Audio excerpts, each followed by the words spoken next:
I'm honored to be here and honored to offer this Commonweal lecture. So when I was invited to give this lecture a year ago, I was conceiving my work in terms of the overwhelming destruction of human-caused ecological and environmental crisis that we're in. At that point, we had just registered the first year when, according to many global average temperature models, registered an increase of 1.5 degrees. During that year, the State of the Climate report from the previous year came out and described an extraordinary series of climate-related records being broken around the world.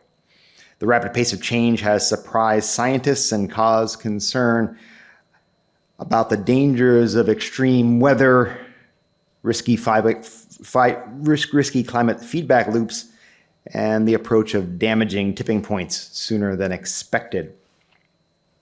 One doesn't have to read scholarly climate reports to know this. The effects of climate change are everywhere. Purple air quality alerts caused by wildfires in the US and Canada. Countless videos in our social media feeds of town streets turned into raging torrents during extreme storms, and including raging torrents of hail in some places. Rare cyclones in both the Mediterranean and California. 2 year after year hurricanes hitting Acapulco, devastating it repeatedly. The first one growing from an insignificant tropical storm. People went to bed Monday night. There was a tropical storm out there. They woke up Tuesday morning. There was a Category 5 hurricane heading for them. Shockingly high temperatures and stunningly low sea ice measurements, normally only of interest to climate watchers, experts, broke through into mainstream news last year. Last year, we had the first days on record of more than 2 degrees Fahrenheit increase above pre-industrial records for days, and in one case, a week. As I said, global average temperatures for 2023 were 1.48, and by some measures above 1.5, which is a significant number for the Paris Climate Agreement, although that is measured in multi-decades. It's not the guardrails are not broken by 1 year at 1.5, but in 2023, the average was 1.48 for all the models. 2024, the average was above 1.5 for all of the models, some of them 1.6. As Nancy said, I've written about a forest in Oregon, the H.J. Andrews Experimental Forest, repeatedly. First, an account of trying to, guided by Laudato Si', trying to come to some understanding of the enormous complexity, the stunning depth of relationships of this old growth forest, and the work of the scientists to help us understand that, returning, much to my surprise and grief, 18 months later after a catastrophic wildfire burnt near it and smoldered into it. That was overwhelmingly sad. In fall of 2023, after that, a much more devastating fire burnt for more than 2 months in the center of one of its most beautiful old growth sections. So this litany is overwhelming. And I want to talk about how we engage a world that is falling apart in such overwhelming ways. Since then, however, new political and economic crises are being executed by the day. Whatever description I write my essays quite late, so whatever I'd written this morning, it was already changed, right? So we have a 90-day pause on economy, as one supporter called it, an economic nuclear cold winter that's been put off. So when the world is falling apart, what do we do about that? How do we face that, especially when we have the ability to tune out? What I'm going to offer here is to say that there are ways of thinking about hope and grief that might help us not just deal with, but to engage a world that's coming apart. Let me give you a little overview of what I'm going to do. You've heard the introduction that we're right there now. I'm going to talk about shallow conceptions of hope and grief. I'm going to talk about conceptions of hope and grief that see these things that something that has to be managed. I'm going to talk about where that shallow conception came from and where the self comes from that thinks of the world as something that it has to manage from a distance. And I'm going to move to St. Thomas Aquinas from the 12th century, his understanding of the passions, the way the world worked before we used the word emotion, before modernity. And that's going to be a little weird. And in its weirdness to us, it provides opportunities for reimagining our relationship to the world.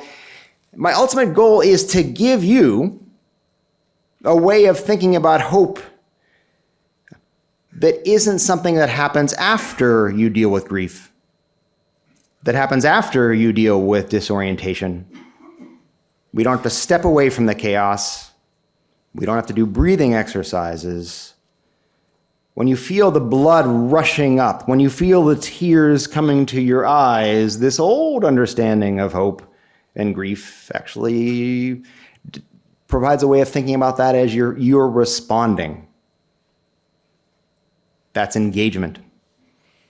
That's valuable and should be honored. So the stories we tell about what grief and hope are, about what we are in relationship to the matter, and so this old story, I'm offering this to you, and I hope it's useful, and I welcome your response. And I only ask you to consider whether this is helpful. Then I'll turn to some discussions of grief that are much more contemporary. Grief as revealing both relationship and harm, and some cautions that grief gives that some theologians and scholars of religion use. And finally, I'm going to return to Aquinas. And again, I hope this sounds weird when I read it, because I think it's weird and wonderfully useful. So let's begin with shallow hope and shallow grief.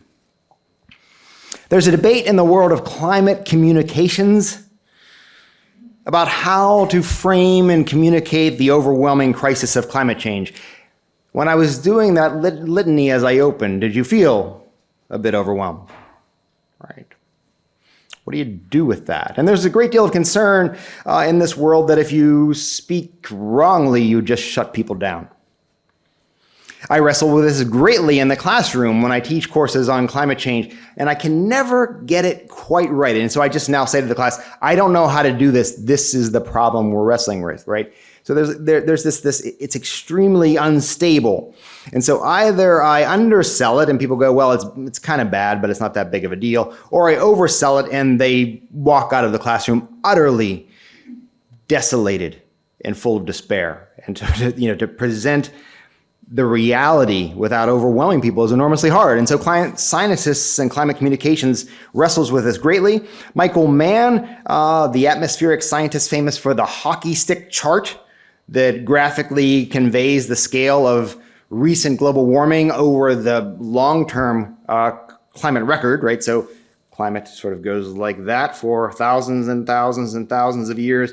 And then over the past 200 years, it went, right? And now it's heading straight up. He's very famous for that, has been attacked for that. He offers a critique of what he calls climate doomism, which is he sees a problem as large as climate change denial. Doomism for him is something that portrays climate change as a fait accompli. It's already done, it's too late. Either by overstating the damage to which we are already committed, or by dismissing the possibility of mobilizing the action necessary to avert disaster.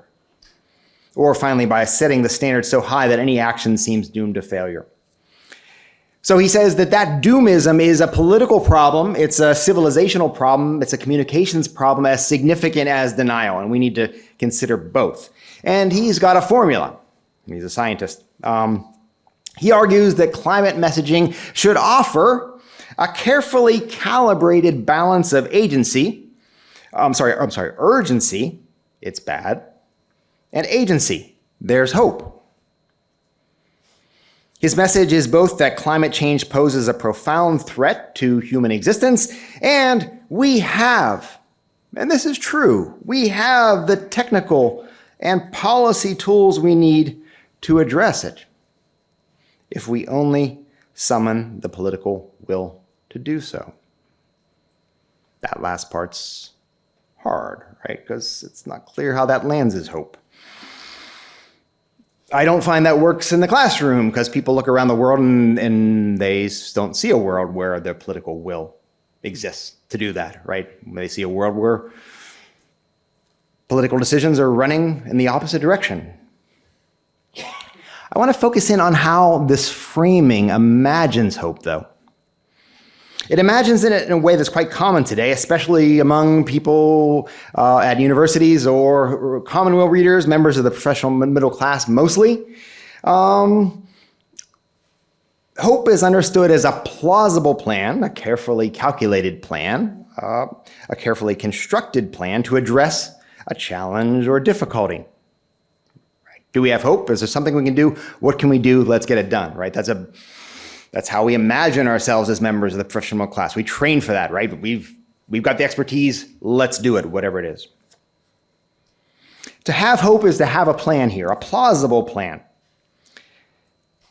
Such an account, his account of hope on the plan lands with a despairing thud in the classroom, as I said. The technology is there, but the political clarity, will, and agency are, to say the least, spectacularly absent. Beyond the pragmatic evaluation of it, though, the deeper problem is the shallow account of hope. Hope actually seems quite fragile in man's account, right? It has to be carefully calibrated, it has to be titrated. You have to give enough possible policy pass to balance off how bad you portray it. Does hope go away when a plan fails? Right, so most discussions of hope in philosophy and in psychology deals with things like a terminal diagnosis, right? And does hope go away there? Does hope go away after a catastrophic personal accident? It doesn't. So perhaps there's more to hope than needing to carefully balance the message people hear. A similar shallowness haunts contemporary understandings of grief. Theologian James Keenan cites Melissa Kelly's account of what's called the standard model of grief, an emotional disruption that should be processed. Quote, mourning serves to restore a person to pre-loss status or functioning, rather than to transform a person in some way. That is, if one grieves successfully, that is normally, one will basically get back to normal in a matter of time. Last week, I received an email from the Employee Assistance Program at my university for workshops, and it offered a workshop on grief. The more you know about how to survive and rebuild after loss in your life, the faster you can take positive action to get your personal and professional lives back on track. Right, that's the model. Don't grieve too long. Do it right. Here's the ways you can work through it. Here are the exercises to do it. Hannah Malcolm, a theologian who writes on climate and sorrow, notes that this understanding of grief pervades discussions of climate, grief, and anxiety, which are dominated by recommendations for coping with the feelings associated with human-caused climate change. And reflecting on whether, to get back to Michael Mann, I'm sorry, a very different Michael, reflecting on how these feelings prompt behavioral change or not. These understandings of hope and grief imply a very fragile self, one that's easily overwhelmed by bad news, or, alas, reality. I believe that if, instead of treating hope and grief as opposites, we can find something if we think about them together. I think there's a possibility of conceiving of grief and hope as openness to reality, painful indeed, but a way of engaging the world, a way of thriving. So let's jump to the origins of the fragile self. How do we get to this place where we're sitting back, overwhelmed by what's going on in the world and trying to deal with it and trying to figure out how we move forward? Where did that come from? Let me suggest that bodily, that's a strange thing. That's actually what we do with our phones, like that sort of phenomenal experience of me, the world appearing to me being overwhelmed by it. That might come from somewhere. Why do we build it that way? So, our understanding of hope and grief is bound up with the emergence of the modern notion of of emotion emerging from the classical and medieval category of passion. Passions were strange to us and complex relationships to the world that have been tamed and distilled into emotions, desires, and reason. In Teresa Brennan's words, as the notion of the individual gained in strength, it was assumed more and more that emotions and energies are naturally contained, getting no further than the skin. Emotions are understood as internal states, drives that manifest in external action. This is somewhat analogous to and influenced by Descartes' understanding of the self that knows its own existence, but isn't really entirely sure about the rest of the world, about others or the rest of the world, right? So right now, are you real or just a fantasy on my internal screen? Charles Taylor described this as the buffered self, that we're buffered cells that arise and that are associated with secular, disenchanted modernity. Cut off from the world and others, he says, modern Westerners have a clear boundary between mind and the world, even between mind and body. We experience life from a distance, an inner mental space. At Fairfield, it's fitting to invoke Father Simon Herrick's work on the passions.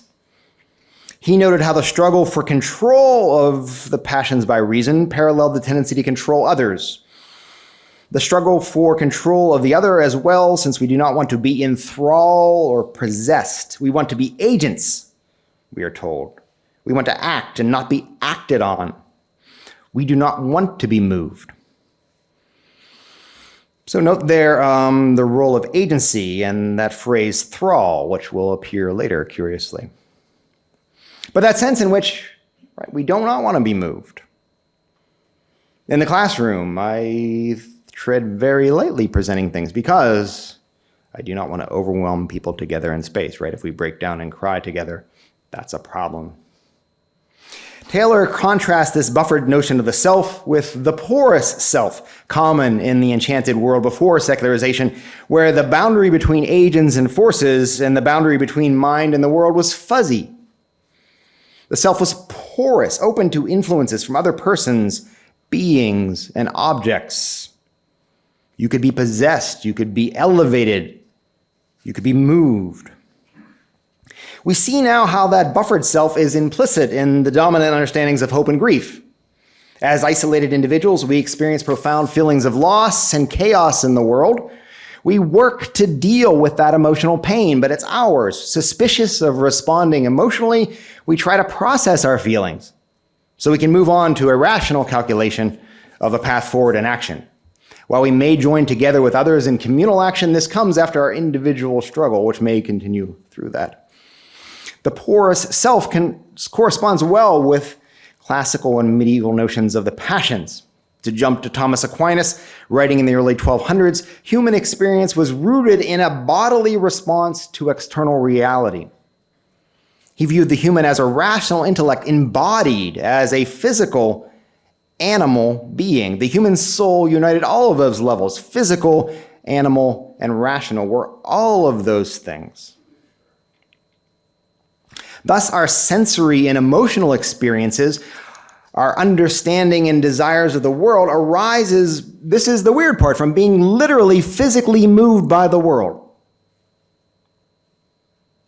In Herrick's words, for Aquinas, the body is not only what individuates us by setting the self off from other humans or objects, the body is essentially relational, the locus of the self's interaction with others.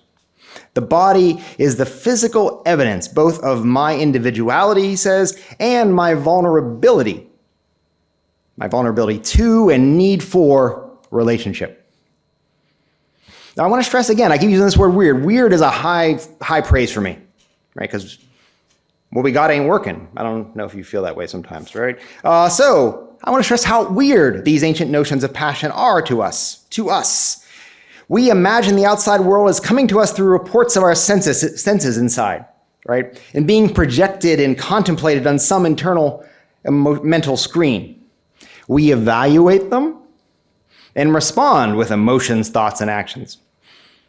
For Aquinas, these passions move our bodies and soul. Passion means to suffer, to undergo, to be moved. Think of a rock in your sandal. We're at Fairfield. Some of you are on the beach, right?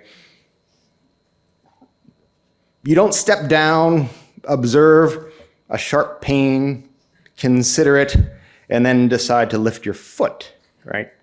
You are moved by the stone in the perception. Right? You automatically react. It's essential to see that those are movements. And for Aquinas, the external world, the beings that we share the world with, are constantly moving us. So hope as a passion. The simplest passions are the concupiscent passions. These are just direct attractions to and repulsion from things we experience as good or bad. If you've ever seen the movie Caddyshack, which is very old right now, but the kids at the pool eating a Baby Ruth bar, and they're fighting over it. Baby Ruth. Attractive? It's a good enough candy bar, right? It flies out of their hand and it sinks to the bottom of the pool where there is a small brown cylindrical lumpy object down there. And instantly someone notices, they all scream and they dive out of the pool. And then it ends with Bill Murray in a hazmat suit after the pool has been emptied, disinfecting everything. And he looks down and sees it and he says, "It's okay, it's a Baby Ruth." Then he eats it. So those, the attraction and the repulsion are right there, right? That immediacy of that. Aquinas describes hope as a much more complex sort of what he calls irascible passion. Irascible passions involve desires for goods and reactions against evil that are difficult to obtain or avoid. Irascible is derived from the term for anger. These are things for which and against which we have to fight and struggle. All animals have the irascible passions. This is how we stay alive, right? Because the world does not involve that wonderful spread of hors d'oeuvres out there, right? You've got to fight for food. You've got to fight for shelter. I mean, you got to struggle, to fight other people for it, but you have to struggle to get things, right? Life is hard. So the irascible passions is how we get the hard stuff. We have a basic desire for dinner, shelter, comfort, and then we do the work that makes it possible. Hope is that kind of passion. He defined it as a bonum futurum arduum possibile, a difficult yet possible future good. Thinking of hope as a passion helps us dial into the actual moment and experience of acting in hope. Hope for Aquinas is simultaneously a desire for a good, an awareness of the challenging obstacles to obtaining it, and a movement towards it. Passion works on a very immediate level, but scales from physical difficulties. Aquinas used the example of hounds and hawks evaluating prey. Good-looking rabbit, a little too far away for me to engage, right? Just on the edge of my reach, I'm going to go for it. And human things, such as the complex realities of war and politics. Hope in this account is not withdrawn consideration or rumination over possible action. It's immediate and engaged, a movement to action amidst difficulty. I just want to focus here tonight on one part of that definition, arduum. There are debates about its full meaning, how to translate it. It's generally translated with a direct cognate, arduous or difficult. Kevin White suggests that the irascible passions come into play in exceptional moments when our attention and perception are aroused and focused. Right, so you go out there to the hors d'oeuvre bar and you just pick it all up. It's nice, put it on your plate, right? But if you're trying to catch that rabbit, that's going to take a lot of effort and exertion, but especially perception. He cites René Gautier's account of arduum as something which requires exceptional effort. And he says, difficulty implies greatness. Difficulty implies greatness. And it'd be so awesome if I read that in French right now. I'm sorry. I'd like to suggest that arduum involves a hard seeing of difficult circumstance, a clear-eyed and open assessment of the chaos, loss, and difficulty we're in. Aquinas' account is valuable here because of this different understanding of hope. Hope comes into play amidst difficulty and challenge. It doesn't come after. We don't have to withdraw, calm ourselves, find inspiring examples, or reach into deep stories. Hope doesn't get suspended when the plan fails until we can step back and print out a new one. Hope is for him the movement towards the good amidst difficulty. We're simultaneously reaching out for the good and perceiving what the obstacles are to it. So let me suggest, I ask you to consider this, whether this might be a helpful way to reimagine hope. People, when they hear I'm writing a hope, they say, oh good, we need hope. Something gives us hope. Where do we find hope? For Aquinas, hope is the actual response to the world. You are already reaching out. Hope is already at work in the experience of disorientation and loss. What is this? No, this is wrong. I won't stand for this. I have to do something. Right? Hope doesn't come into play when we figure out what that something's going to be. Hope is that no. The evaluation of what's going on. The refusal and the scratching around for something to do. That moment there, it's all united for Aquinas. Thinking of hope as a passion helps us understand that it's a real response to the brokenness of the world. We are being moved. We can think of that movement, that disorientation, that pain as part of hope. It's not, this is what this redefinition provides. And I'm all for mental health. But it's not necessarily a mental health issue we need to process in order to move on in hope. That overwhelming feeling is hope working. That distress we feel, disorientation, confusion, frustration that this could be happening is not despair or trauma or anxiety in some separated sense. The discomfort is that irascible passion kicking in, hard seeing of what's happening. This painful awareness is the opposite of nostalgia. It's coming to terms with what is real now. It's movement, perhaps in refusal. And here, the clouds don't part, the sun doesn't shine, angels don't necessarily sing. We're still in that mess. Okay, do something. What? And then we're on our way. Hope is a passion. So, grief. I'm going to jump away from Aquinas to some contemporary authors. In her comprehensive and tremendously important theological account of sorrow and anthropogenic ecological destruction called The Significance of Things, Hannah Malcolm highlights the revelatory character of grief, that grief is revelatory. She says, our human creatureliness is such that disordered relationships can cause us sorrow, and in such cases, our sorrow serves the revelatory purpose of arresting, of grabbing our attention and redirecting us towards the way things should be. Does that sound a little bit like Arduum?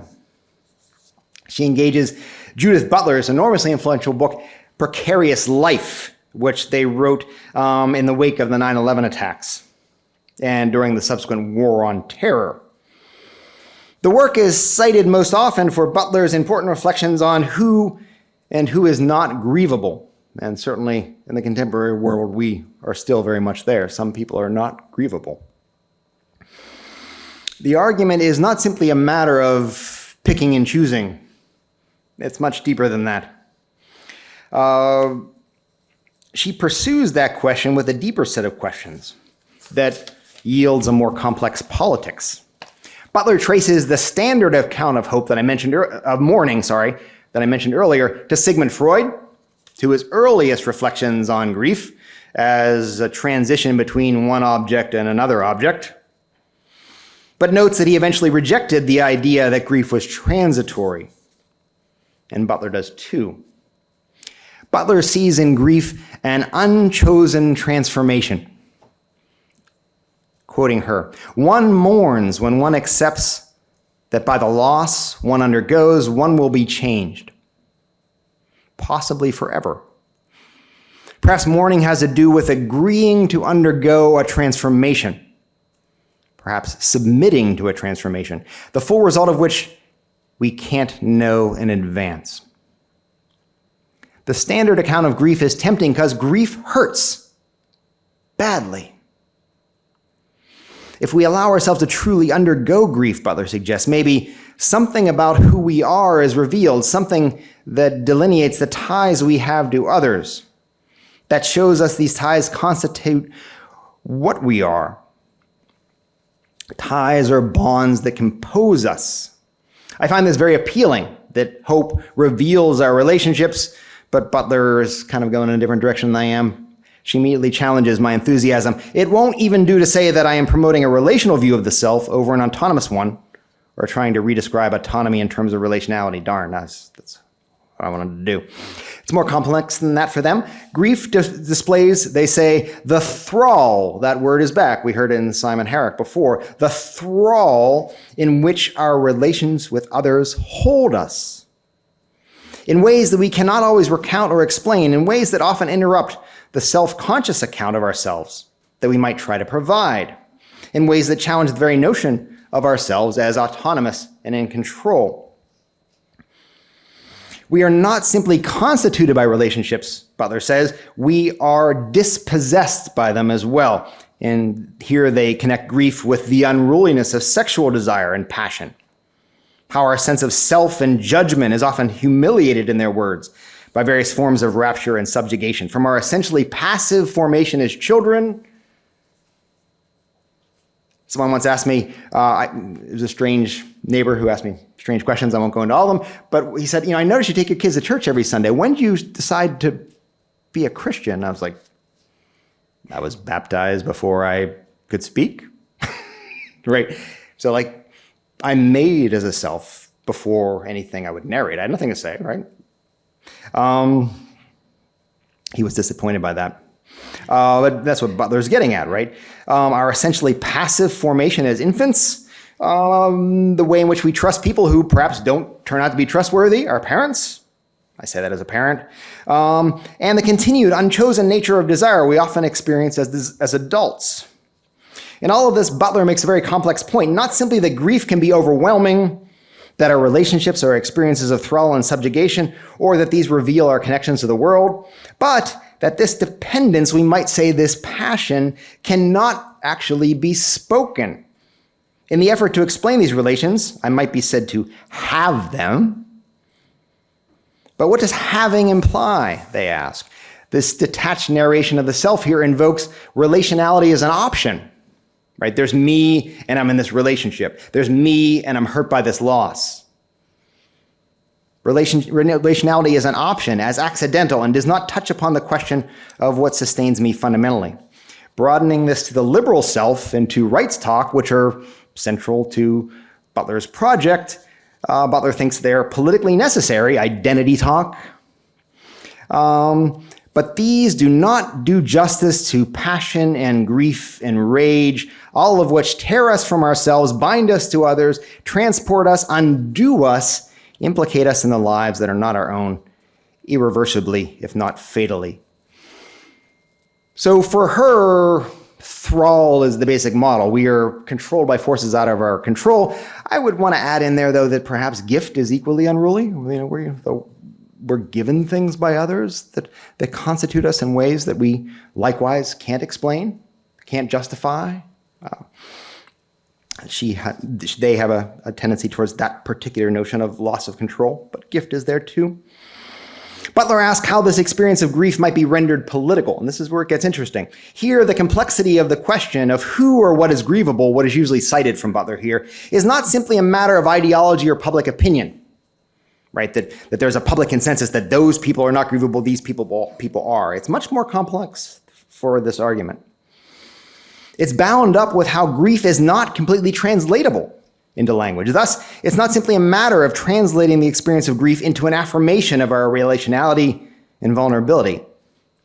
There's something they want to say that is political in the experience of grief itself. When grieving is something to be feared, this goes back to the war on terror, our fears can give rise to the impulse to resolve it quickly, to banish it in the name of action, invested with the power to restore the loss or return the world to a former order, or to reinvigorate a fantasy of the world that was formerly orderly. So the refusal of grief is a refusal to come to terms both with what has changed, but with the fact that all human beings are connected and vulnerable. And they suggest tarrying with grief, a lovely phrase, tarrying with grief, remaining exposed to its vulnerability can let us experience our own essential vulnerability in tension with our wish to protect ourselves from it. So in the grief, in the pain, we experience that desire to make it go away. And that desire is a denial of the experience of being connected on a fundamental level. And out of that, they say, can come awareness of the radically inequitable ways in which corporal vulnerability is distributed globally. We're in the midst of some sort of economic meltdown right now that might go away as of this afternoon. It might come back. It might be a major recession. It might be a depression. The kinds of things that are happening are truly overwhelming, right? People aren't buying treasury bills anymore while they're selling stocks. This is complex. Makes stagflation from the 70s look like a rather simple economic problem. So as we look at, I'm of the age where my 401k balance is beginning to be real, right? 20% drop in the market, 20% drop in the number of years I can live. As we face those vulnerabilities, we can focus on our particular path through them. Or Butler is saying, we can focus on what they reveal about how all bodies are vulnerable and begin to see as a professional middle-class person with this account, it's going to be tough, but other people are exposed to the vagaries of history with no shelter whatsoever. And perhaps I can begin to see how I can see the things that I used to insulate myself from the world and now realize we're all vulnerable in that way. And there might be a political power in what grief does there. That's what they're getting at. Hannah Malcolm is a theologian and offers an account of how sorrow and grief as passions are revelatory of our connection, but also of our sinful disconnection.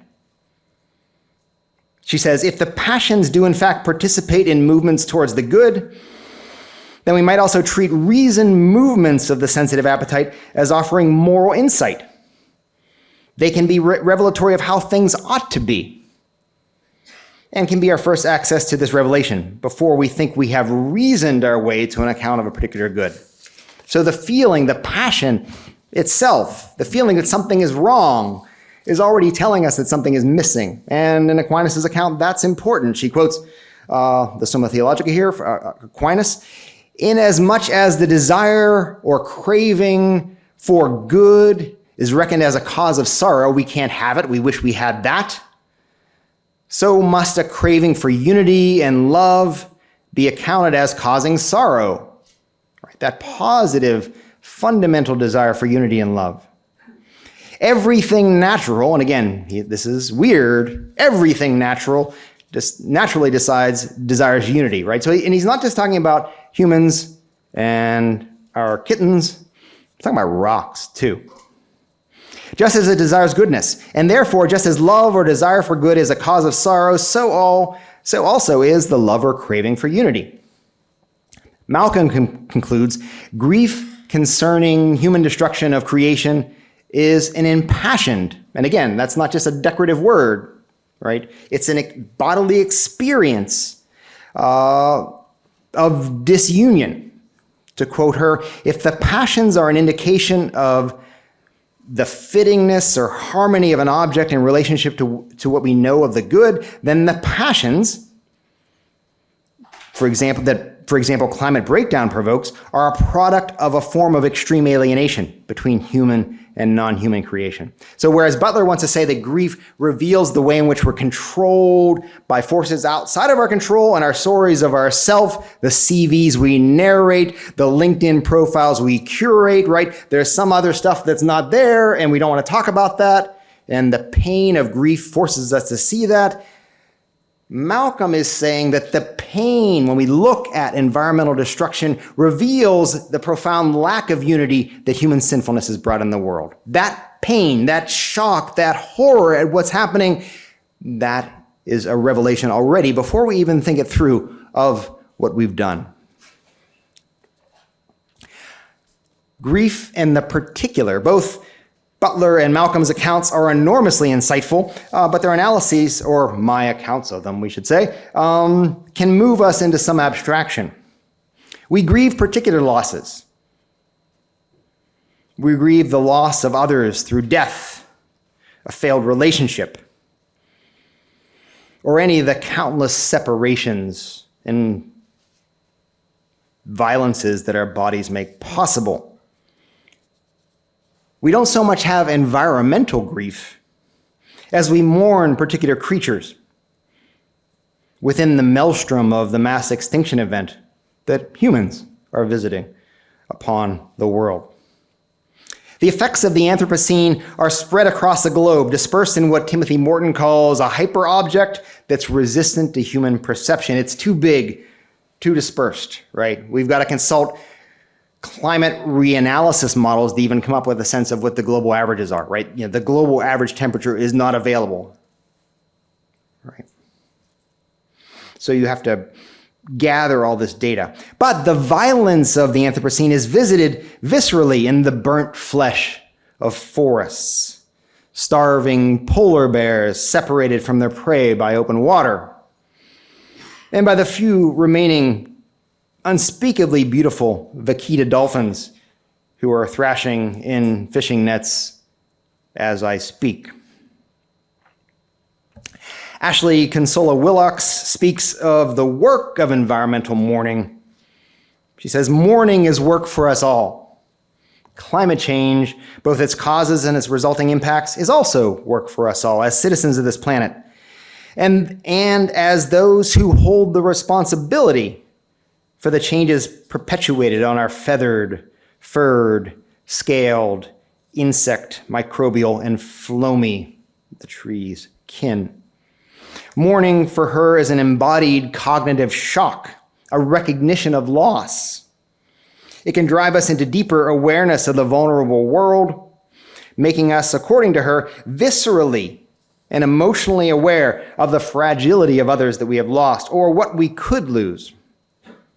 Pope Francis, in his encyclical on the environment, Laudato Si', spoke of becoming painfully aware and daring to turn what is happening in the world into our own personal suffering and thus discover what each of us can do about it.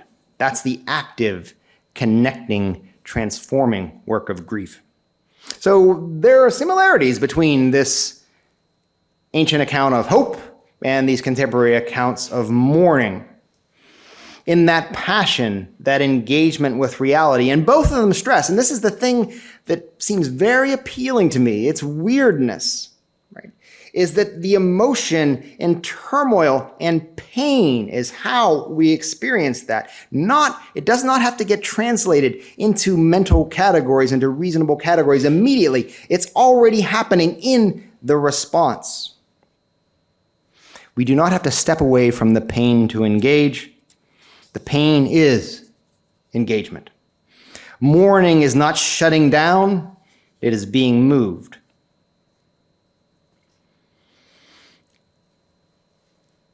In this way, we acknowledge reality, and mourning rhymes and harmonizes with hope.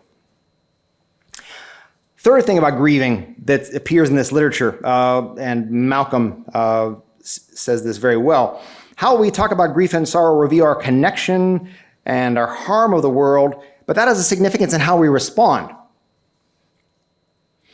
In a powerful collection of essays that she conceived and edited, Words for a Dying World, Stories of Grief and Courage from the Global Church, and a brief little introduction, it's just a brilliant piece of work. It explains and expresses so much so well. She says, the churches are adept at proposing good things that Christians should do in response to environmental crises. personal and structural changes to energy use, signing petitions, nature, spirituality, and so on. All of these are worthy of our time and attention. But this can gloss over and obscure what has already been lost, what we've already destroyed. In her words, our failure to acknowledge these things does not make them go away. The blood of our siblings still cries out from the ground unless we find the courage to uplift voices of grief and anger both within the church and without. We will continue to fall short of our call to participate in God's reconciling work. You can't reconcile losses you don't admit.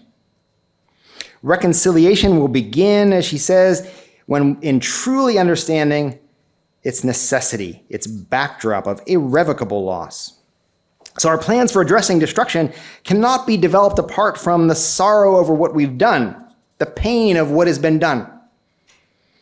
This is not simply a moral issue. It's a matter of coming to terms with the reality of our frayed ecological relationships and the actions that we didn't intend that have caused this harm. And by we, I don't mean you and what you did today. I mean we as the humankind that hands this on to you. Lisa Sedaris, a scholar of religion, argues that in its disruptiveness, grief keys us into what's been lost and our need to change in order to respond to it. I don't know if you saw in the news yesterday, a de-extinction startup announced that they've created Direwolf 2 using genetic technology, claiming to bring back the prehistoric direwolf. However overblown those claims seem to be, putting snippets in there and choosing elements of things they identify with the direwolf. Sedaris talked about this several years ago. She said, de-extinction, the project of de-extinction, denies the irreversibility and irrevocable nature of species death, rendering these creatures not fully alive and therefore ungrievable, even while they live, right? Because we can always bring them back. We've got the DNA in a tube somewhere. It mistakes mourning for inaction or failure.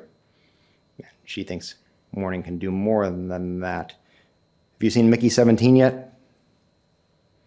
It's exactly what the film's about, right?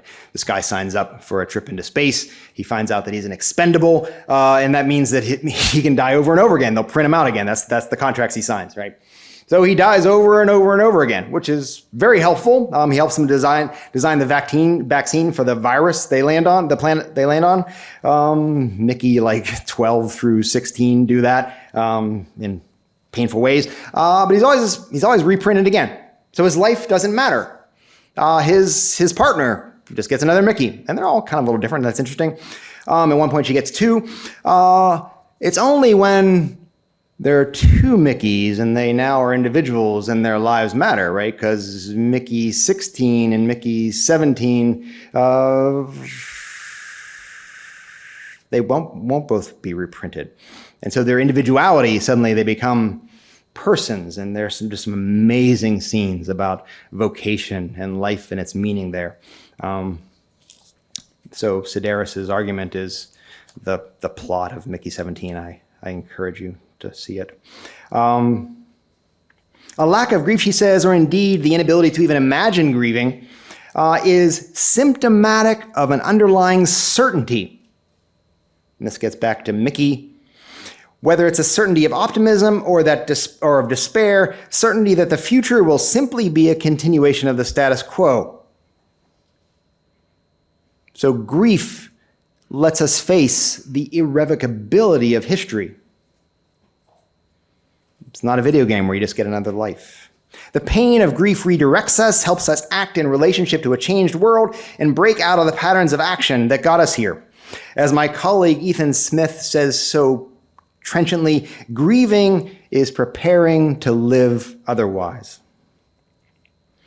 Okay, back to Hope and Aquinas. Hope as relational. And this is a response to that challenge of grief to human agency. Thinking of hope as a passion brings a more fundamentally relational understanding to hope and to time, I think. I've been arguing that hope and grief are ways of being open to the world, and this is mostly focused on painful engagements with reality. But like grief, reality is particular for hope. Hope as a passion is being moved to by and relating to particular others and particular goods. We don't have hope in general, we have hope that, hope for.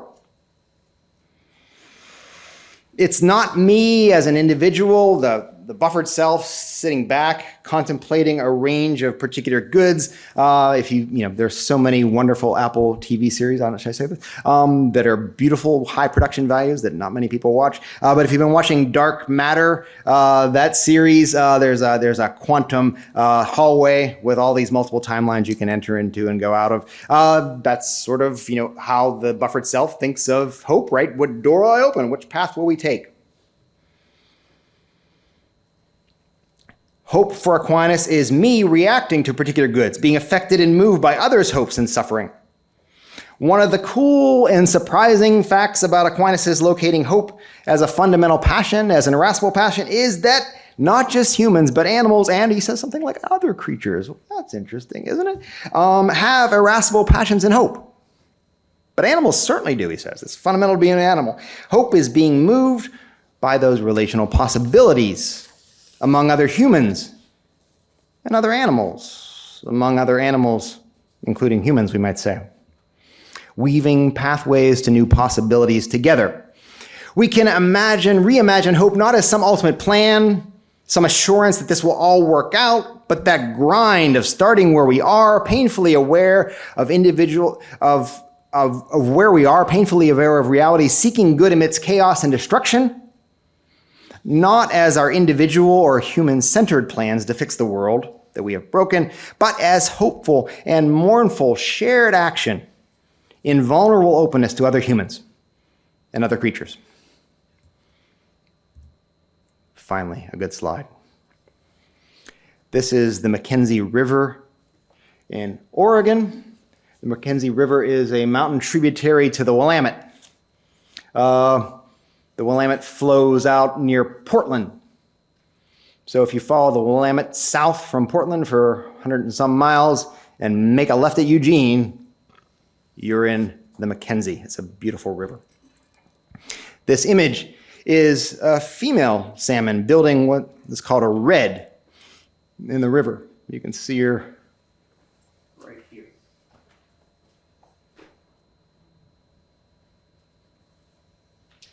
This image is taken in front of the home of Barry Lopez, National Book Award-winning nature writer, ethical writer, graduate of a Jesuit high school. And the Mackenzie, he lived there for more than 50 years, and the salmon were very important to him. So I'll read from him. For as long as I've been living at Finn Rock, I've waited and watched for salmon to arrive in September and begin spawning on gravel bars nearby. Every year they arrive within 24 hours of noon on the same September day. And every year I worry that facing what the salmon do, that this will be the year they won't make it back. If they're late, that would be according to my calendar, not the one they keep. I cannot sleep. I walk down through the trees in the dark, turning my head sidelong to pick up what little light there is at the edges of my field of vision, finding my way along like the raccoon until I arrive at the water's edge, crossing a highway, I might add. There is no other river sound like the one their caudal and dorsal fins make slashing the surface of shallow water, running over gravel bars. I cannot see them, but I can hear them. And I may make my way back up to the house through the trees, this time with a flashlight, much relieved. This image is from a friend, Joe Mall, who's the executive director of the Mackenzie River Trust, which worked with community, environmental, and government groups up and down the Mackenzie River watershed to restore the salmon spawning grounds in the Mackenzie River, whose meanderings and gravel bars had been plowed straight by decades of log running, conducted largely without thought for the life of and the community of the river. No one gave it much thought. But all those logs just plowed out the spawning grounds and made it into a fast, straight channel. Years of organizing, grant writing, millions of dollars of work to rebuild side channels, to build gravel bars where the water's slow enough, but fast enough for the salmon hens to lay and protect their eggs. They built a river that was more welcoming of the Chinook when they arrived after swimming hundreds of miles from Portland up the Willamette to the south to the cool waters of the Mackenzie where they spawned, where they were born, they're spawning, where they hatched years before. The year the project was finished, they waited with great expectation for the salmon to come. Decades of work together. That was the year that the Pacific Northwest experienced an enormous heat dome at the time the salmon came, early September, with temperatures in the 110s, near 120. Water temperatures in the Willamette rose into the 70s, and salmon can't survive above 70. They certainly can't do the marathon of life that they do swimming upstream in that temperature. They died by the hundreds of thousands, like marathoners wilting in the sun. It was one of the lowest spawns on record. It was heartbreaking. But it wasn't hope-breaking. They didn't give up. They were attached to those salmon. They loved those salmon. And immediately ask, what else can we do? They didn't give up. They didn't need to carefully limit the information they took in. They continued to study and organize and work to preserve and heal the river, salmon, and human community as their part in it. So hope and mourning here are very particular, right? That relationship to the salmon for those people, that was something that caused them grief, and it also moved them to action. And so I ask you, what sort of relationships does your life allow? Can you build for those sorts of relationships that draw you and may break your heart, but bring you fully alive? You have them.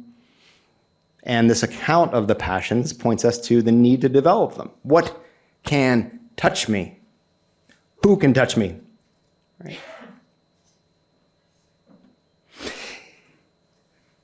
In the frame of that picture, all of our thoughtless and thoughtful actions, our homes built from the massive Douglas fir logs that were dredged away, those river habitats. Again, when I say us, I don't mean you personally. Chances are my house might have been built with that. The thoughtless and thoughtful consumption of salmon, right, which is the new boneless chicken breast, right, the fundamental protein. Dams, pollution, salmon farms, global warming, it's all there. We're in that picture. But it's not just what we've done to the salmon and what we try to do for the salmon. It's hoping in grief with the salmon. The picture, look at her. She spent years in the ocean growing strong and powerful. And she poured out that energy in hundreds of miles swim upstream. And now she's got to this spot. It's a spot that she's decided a place where she can lay her eggs. And she's making a red. Those are not small rocks. She's kind of a big salmon. She's moving those rocks around to make a bed for her where she'll deposit her eggs. Right? She's exhausted. She's on the verge of not being able to do anything more. She's giving her last effort to moving those rocks, and she's going to die after that. She's fighting to the end. She's got an irascible passion. She has a bodily hope for her children. She's pouring out there. And now she has to defend her eggs until a male she finds suitable survives, right? That's another thing that female salmon do. They decide by not letting guys come by and dump their milk without their permission, right? Those are her eggs. You're not the one. They too are at the end of their strength. The species lives in the extraordinary labor and physical hope for the bonum futurum arduum that those salmon die seeking. And moved in grief and hope, we can join together, right? It's not just us in an empty world trying to figure out how to fix it. It's cooperating with things that desperately want to live. We can connect with them. We can let them touch us. We can let them into our lives, let them move us. That will break our hearts, but it will also draw us out into that shared hope for the world's shared and difficult future good. So thank you.